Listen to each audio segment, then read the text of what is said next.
আসসালামু আলাইকুম। Welcome to Rana academy. আজকে আপনাদের সামনে একটি আমি বিষয় নিয়ে আলোচনা করব। আমরা কিভাবে একটা টেবিলে একটা রো অ্যাড করব বা একটা কলম অ্যাড করব আবার রিমুভ করব। ঠিক আছে, সেটা দেখাবো আজকে। আমার সামনে একটা আপনার স্ক্রিনে টেবিল নিয়ে দেখতে পাচ্ছেন। টেবিলটাকে আমরা কিভাবে এখানে দেখেন,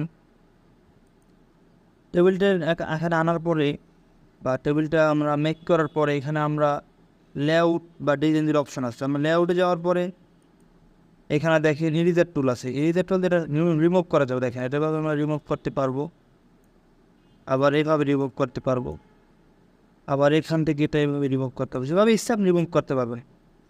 ঠিক আছে। আর আপনারা এখানে যদি এই যে ব্রো টেবিলে যান, উপরে আমার রিবনে যে ব্রো টেবিল যান, এখান থেকে আবার আপনার প্রয়োজন হলে এখানে অ্যাড করতে